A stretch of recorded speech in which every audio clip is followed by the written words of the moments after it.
been a great partner in this work, and we're really excited to share some of our thoughts with you. So I'm going to let my esteemed colleague to go ahead. My name is, again, Marlo Gaddis. I'm the Chief Technology Officer for Wake County Public Schools in Raleigh, North Carolina.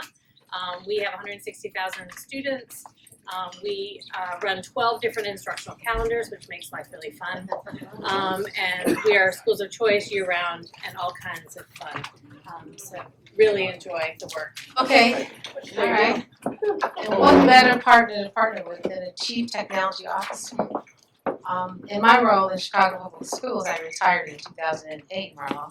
There were 439,000 students. I know. She beats me every time.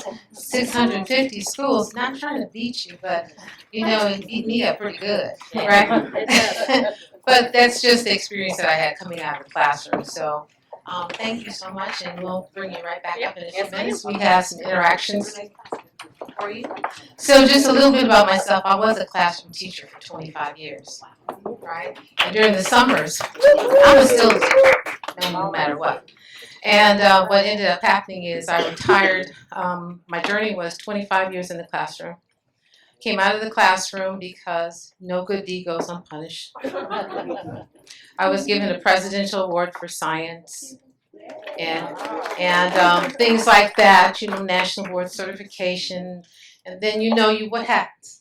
You get more work, right? So people say, you need to come out the classroom. I had no idea. I guess I was pretty naive about coming to the classroom and being in the district office. I really was. So they said, where are you from? I'm from the Show Me State. So I told them, and they said, oh, you're from Missouri. I let them think that, because that way I could be begged to be forgiven later on. But the long story short is I came out of the classroom and I ended up having 21 schools on the toughest side of Chicago, which is the west side of Chicago. And it was tough work, but I prevailed, and it was really, I needed to be grounded in that. One of the first places I went to was the jail school, because I wanted to know how children were being failed, we had failed them. And they wanted to know why I was there. And I said, because I care. So you see, my story starts at the end, when things go wrong. The other part about me being in teaching is that I needed to be in teaching because as a child, does anybody ever remember the bookmobile? How many of you all remember that? Okay, good, I don't feel bad. Okay, we never had enough books in the home, so I had to go to the bookmobile, and the only reason why I wanted to be a teacher is so I could have more books, right? So my first teaching job was actually, I'll go back, I had 75 students, 75 kindergartners in the classroom.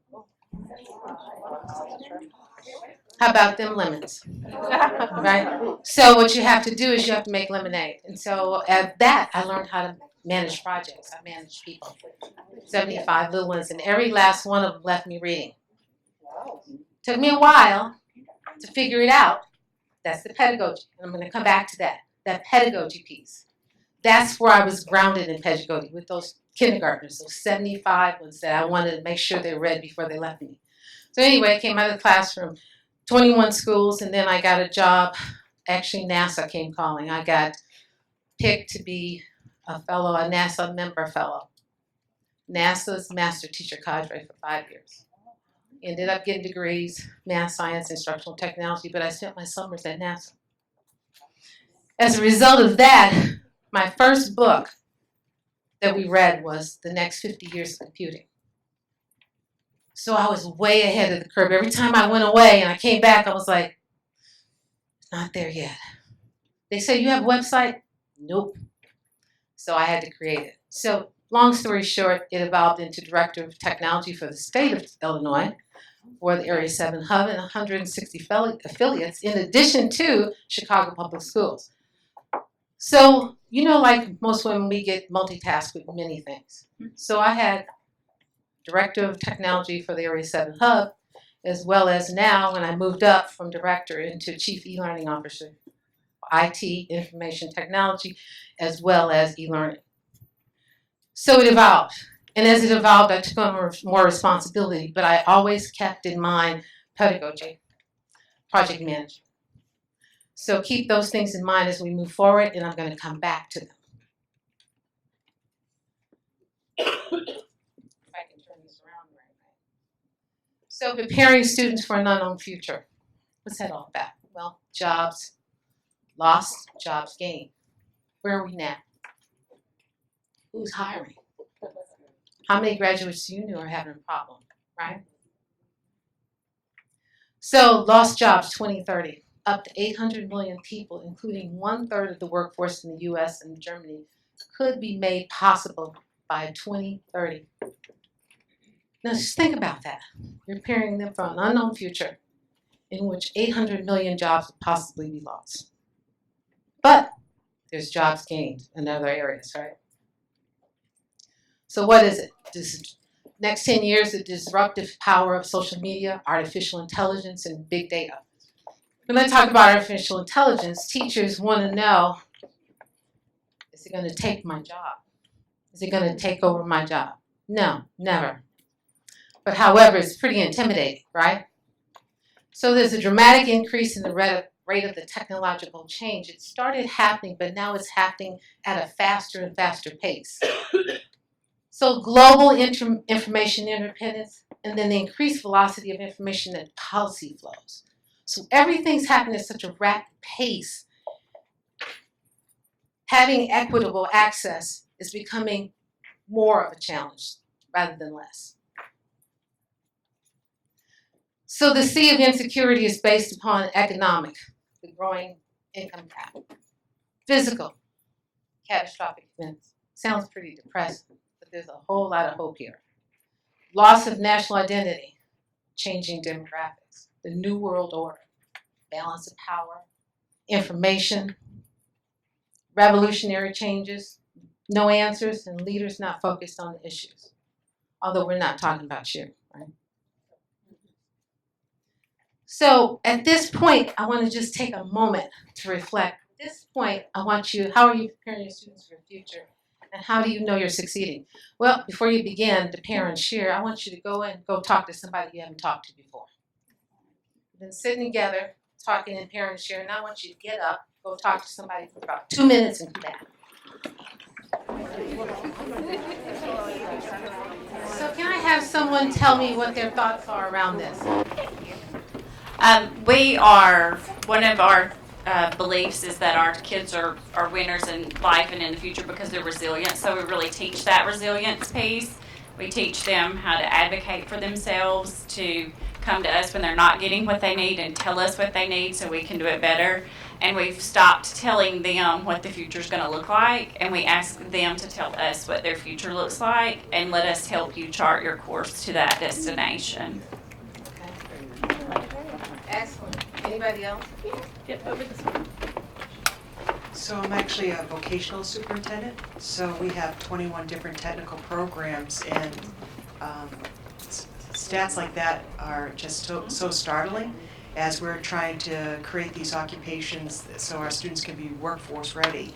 And we're forever changing, and including equipment and different types of technology, because you're seeing, like in house carpentry, there's actually machines now that can build the homes, the whole frames and so forth. And the masons, there's now machines that actually will lay the brick and will do it faster and more accurately and so forth. So we're trying to incorporate additional uses of technology so that at some point they'll end up being the facilitators of those industries, but a partner with the technology, and hopefully we're not going to be eliminating all these jobs.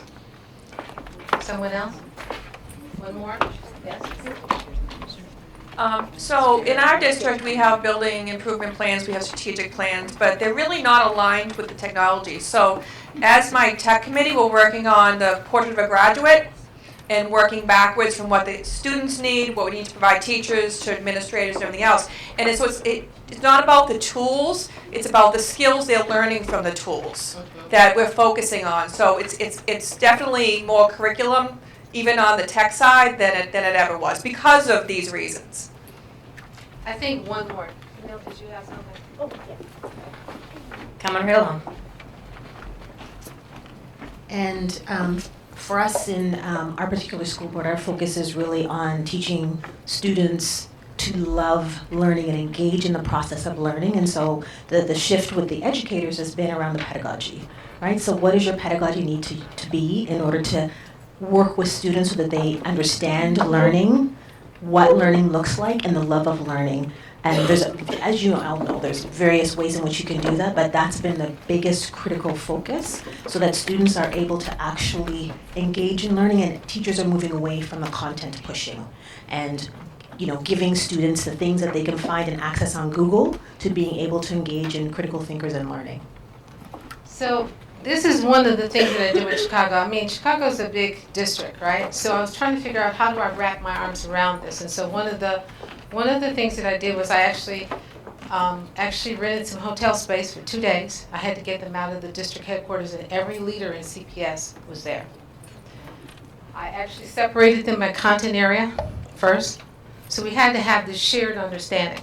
And in order to get that, I had to get them all outside of the district headquarters and get them into a location. And I actually had ISTE come in and help me facilitate it, all the leadership in ISTE. And we broke it down in terms of a plan. And the plan was not focused on the technology. I had been part of the NETs, the launch of the NETs at NASA. That's where it launched. And I was there, and I was part of that team.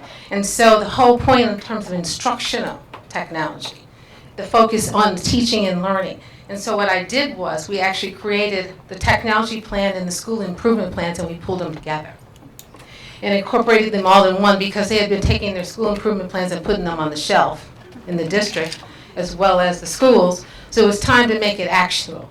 So having them there for 2 days and then come to consensus was now all stakeholders were involved. And we had a governance council that came out of that. And that's how I was able to make those movements. And then from there, I created a Technology Leadership Institute for Principals and a Leadership Institute for Principals for over 400 principals for over 4 years. And they stayed in, there was 3 cohorts, and they all stayed in 4 years. And from that, they were able to communicate it out to their schools, to their local school councils and their teachers, and get them on board, because we had to have this shared understanding, this vision, setting goals, outcomes, but looking at it from the end in mind. So cultivating, how should we prepare students? Cultivating exceptional thinkers. You hear about computational thinking, it's about learning how to learn. It's thinking, it's problem solving.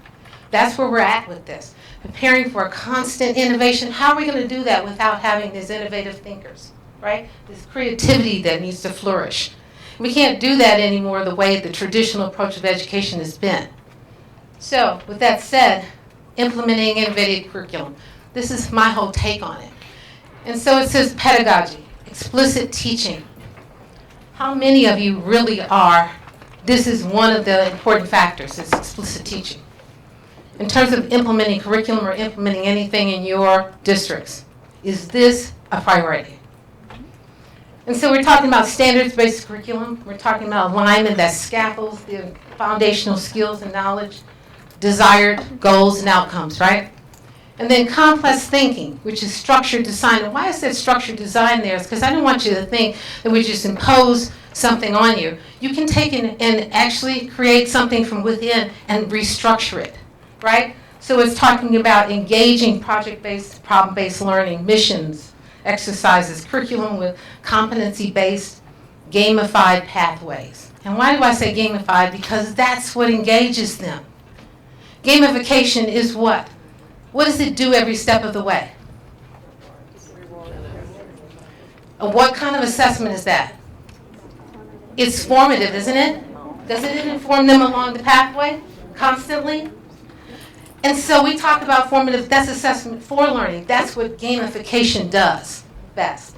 So authentic work, real world application. Oh my God, they want to deal with real world issues. Things that they can actually solve in their community, in their classrooms, in their homes. So we're talking about real world application, guiding questions for conceptual understanding with expectations, school-wide assessments. School-wide assessment data, when I did the practice guide for the U.S. Department of Education with researchers, was the biggest indicator of moving a school in terms of improving student achievement. School-wide assessments. And I'm talking about formative assessments, right? Criteria, with assessment criteria, feedback loops, and action planning. And then lifelong learning, collaborative learning. They want to work together in groups. Isn't that what we do in the real world? So we're talking about social emotional, they're really charged up right now. I just saw an article this morning in Ed Week about students are really concerned about the fact that they're not getting enough social emotional learning, and they're turned off to school. So many lessons that progress to projects that are student-led. They have their own pathways. And then last but not least, this is my biggie, data-driven. I think what measured gets done. So data-driven practices, personalized learning. So we're talking about personalized learning to guide instructional changes and learning options, utilizing adaptive learning technologies and data use, inquiry process, and usage reporting. I don't know any other company that does that better than Dreambox. From math is to Dreambox, as to another company that I know in terms of literacy planning, and some other companies along the way. So what does it do? It saves time, right? So teachers are still in charge. It's just that they have more time to personalize the learning. When you use these adaptive technologies, it really actually understands exactly where students are and takes them where they need to go. And it fills it in a scaffold way, that pathway builds those foundational skills and moves them forward. So anyway, with that said, I'm going to move forward with the next one, which would be themes in grade schools. This is what I kind of found in grade schools in terms of the research. Flexible learning environments, technology enablers, global and local connections, relevant teaching and learning, relationships, personalized learning, school climate, data-driven practices, desired student learning outcomes, character, collaboration, communication, creativity, critical thinking, cultural competence, and content knowledge. I don't know whether I'm supposed to talk, but I am anyhow. Go ahead. But when you were talking about real world experiences, I'm on a nonprofit board. I don't know what anybody's heard of it. It's called 114th Street Partnership. And they have a program called Spark 101. These are all free videos that have been taken at like Toyota, Boeing, Lockheed, Procter & Gamble, showing what these jobs are going to look like. And people who use them in schools, they love them because there's a lot of questions to ask kids why they're taking science, why they're taking math. So this isn't a question, it's just a resource, but it's under Spark 101. And Kathy, could you put that in the EdWeb, the PowerTrip community in EdWeb? I would be happy to. There you go. And so what I'll also add is I have a resource for you. I'm author of Data-Driven Decision Making. I'm not trying to plug my book. I'm not even going to mention the name. But you did. Yes. I'm sorry. But there's a practice guide in terms of the U.S. Department of Education, and I'll make that available to Marilyn to actually share. And it was a publication where I was the only practitioner, and we had research scientists, and we did all the research for the last 20 years on data-driven decision making.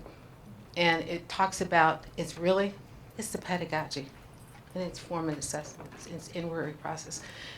It doesn't matter what kind of curriculum you have in terms of implementation. If it's at a district level, it's got to be project managed. It's got to be managed, right? You have to have the infrastructure in place.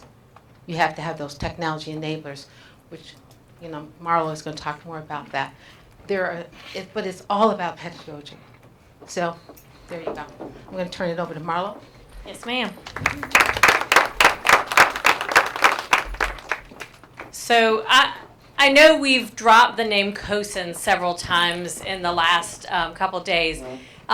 Anyone actually familiar with Kosan? That's kind of what I figured. Yes, I was going through this. So let me just do a brief commercial on Kosan, just so that you understand when we talk about this, that this is a resource you can use. Kosan is the Consortium for School Networking. It is an organization for ed tech leaders, superintendents, principals, any form of leadership. We have a wide variety of folks in the organization. I'm a proud board member and very excited about a lot of the resources that we provide to other leaders, because we have large districts, we have small districts, and everybody has the same issues. It's just a scalability issue in most cases. When I go to the Kosan conference, I always find it interesting that I can be in a room with an entire room full of small districts, and we are talking about the same problem, and that happens quite often. And so as we're going through this, Kosan has been around for a very, very, very, very long time. But has really, with the advances of technology, has really started offering far more. I know that Anne actually mentioned to you the Empowered Superintendent's Toolkit. If you are a superintendent who does not like not understanding, I recommend you go to that toolkit. I think it's a very good one. And Anne actually, as she mentioned, is the project manager for that. So I know personally, I have a superintendent who does not like not knowing, and so they have one-pagers on a lot of different topics. It really does help understand and put things in simple terms, not the technology terms that tend to get everybody lost in where we are.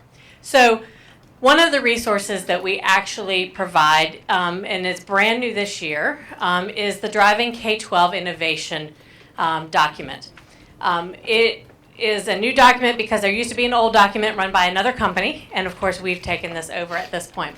So what this is looking at forecasting what's coming next. What do we need to know?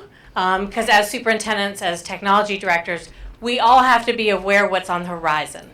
We may not know what 10 years down the road is, but we would like to know what 1 or 2 years down the road is, at least, to be able to start thinking about how we're implementing those types of things.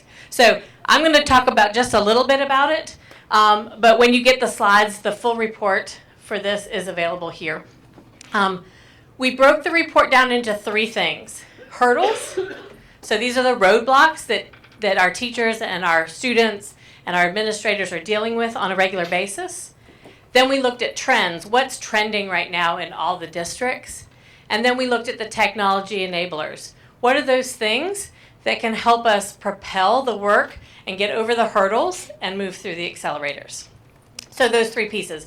I chose not to discuss the hurdles today because we all know that we have lots of hurdles. So we're going to go straight into the accelerators and to the tech enablers. So when we talk about the accelerators, again, just so we're aware, these are the trends that are happening across the district. Now, I love me some Sharnell because she mentioned just about all of these, and many of you over the last day or 2 have been talking about all of these. So as we talk about this, learners as creators, are we using tech to create rather than to consume?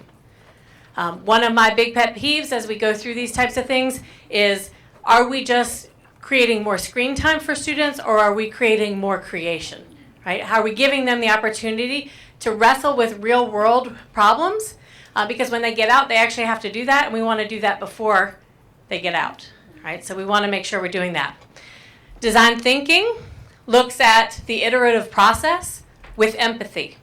So Jesse and I had a great conversation last night about the disturbing lack of empathy in the human race these days. And so as we're looking at design thinking, how are we doing iterative processes while also using empathy as we make things better? Personalization. This is about creating not only student choice and voice, but it's also about, because you know, we now can customize anything in our own lives, right? Any product that you go to, I can go to a website and I can see the different hair colors. How many of you tried the Face app to see yourself older? That was a trending thing. I did not, because I did not want to see that. But they're like all over. If you're a social media person, that's everywhere. So you can personalize a lot of things. But the problem is we're not personalizing things for students. And we're not personalizing things for adults in our buildings, which is also important as we go through that process. So how are we making things relevant? Are we having learning profiles? Do we know our students, all the aspects of our students? The 4th one is building the capacity of human leaders. So as we go through, as leaders, we are not always in the weeds about different things. But it's still really important for our growth, our administrators' growth, our principals' growth, and all the way down to our teachers. So if we are not absolutely building the capacity of others through a variety of things, it could be through professional development, it could be through leadership academies, however you do that, we have to continue to build that capacity. I'm going to have a quick side note on that one. So this has been an ongoing issue in our district. Obviously, size is a problem with us a lot of times. And so as we started looking at this, one of the things that very quickly took hold in our district was Google certifications. I don't know how many of you have done Google certifications, but very quickly, having a level 1 certification became a thing that all of our principals aspired to, because a few got it. And what I have learned is administrators were pretty competitive.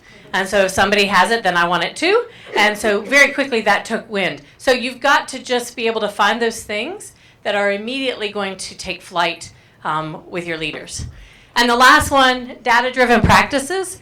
This is data for students. It's student data. It is looking at your facilities data. It's looking at how do you choose what technologies you buy, what curriculum you buy. How are you basing those decisions from that process? Right? So there's a lot of different things that can accelerate and the trends that we are doing to move us forward. So we're going to get you up again. I'm going to give you a task here in just a second. So one of these accelerators most likely is speaking to you. And as it is, or you may have a few, I'm going to ask you to pick one. So you're going to choose one of these. And what we're going to do is, if Learners as Creators is yours, I'm going to ask you to stand right here. Back here in this corner will be Design Thinking. In the center, in the back, will be Personalization. Building the capacity of human leaders will be over here by the sign. And then data-driven practices will be here. And this is what I'm going to ask you to do as a group. I want you to talk as a group. How are you addressing these accelerators in your school or your district? And then what successes or challenges have you faced? Right? You're just going to stand, no chairs allowed. This is a wellness conference after all, right? So I feel like my butt has had its workout on the chair. So as we go through this, I want you to just talk. So again, Learners as Creators, Design Thinking, Personalization, the capacity of human leadership, and then data-driven practices up here. All right, if you see a group that's gotten too big, maybe you want to go somewhere else. All right, go.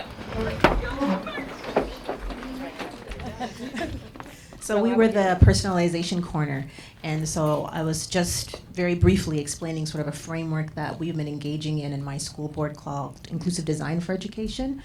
And how it's looking at personalization is very often we look at it from the context of student interest, getting to know our students that way. However, it's really significant to also think about our students and their social identities. How are their social identities reflected in the context of their learning, and how does that engage them and motivate them to learn, and what are their interests as it pertains to their social identities? And so really thinking very deeply about that aspect and bringing it to the context of learning. That's great. One more share. One more, come on. Hey. So I was talking about my own district where I came into it, that they didn't believe in data. The students were doing really well. There was no reason to collect data or analyze data.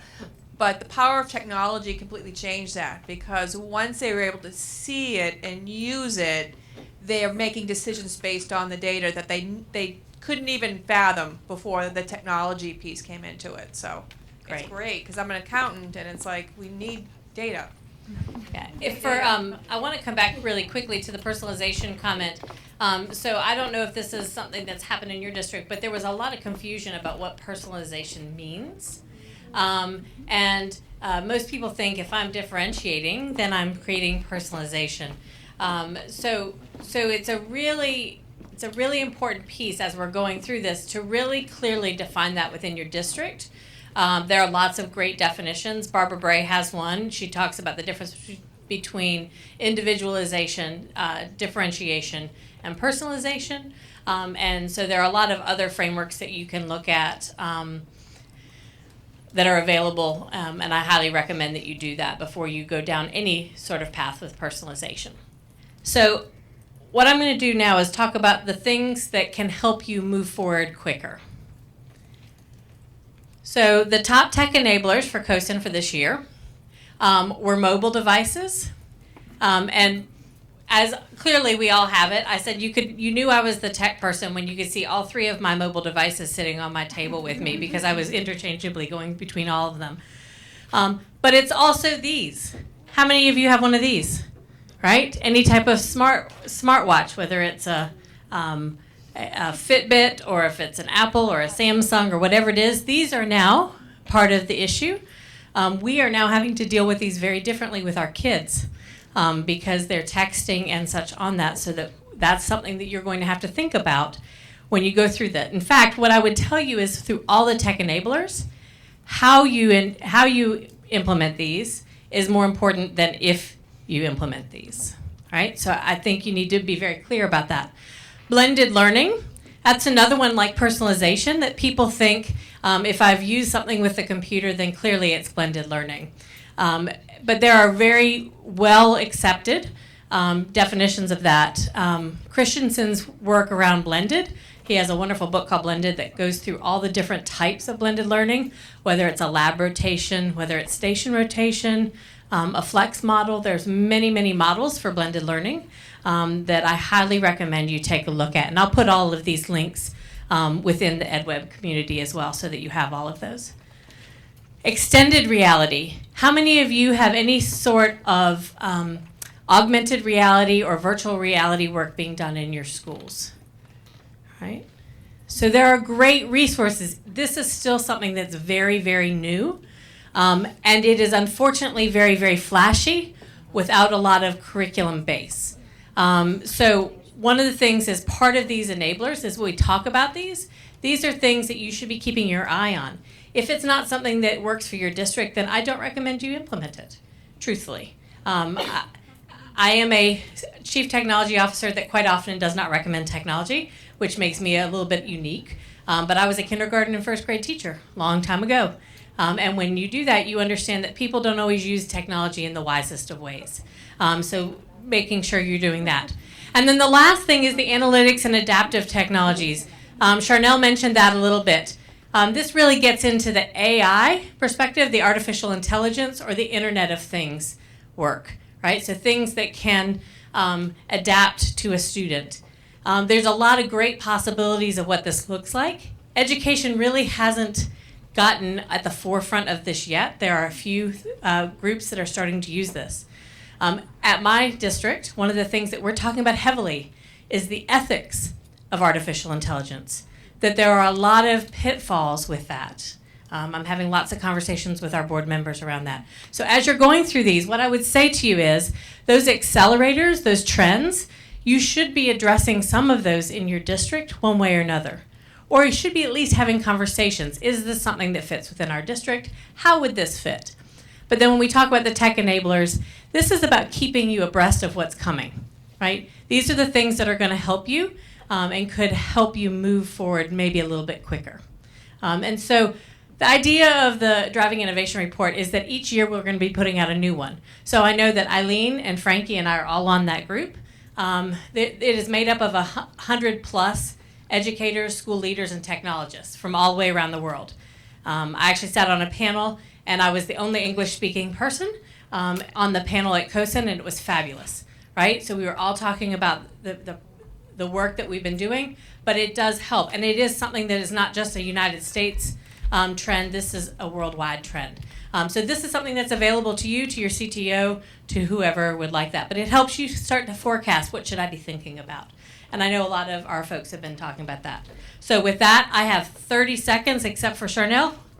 Many times when you have implementations, one of the first things I see folks cut out is professional development. Oh, we can do that ourselves. Well, I can tell you I did a professional development audit in Chicago. It was $56 million that was being spent on professional development. And guess what? Not one group had any evidence of impact. There was no data, no way to indicate how it has affected practice and student learning. And so with that, we had assessment, online performance-based assessments that would give us that feedback to understand where teachers were and where they weren't, and understanding student data and understanding where the gaps were occurring in the curriculum so that we could address that with professional development that was personalized to every student and every teacher. So please, please, professional development.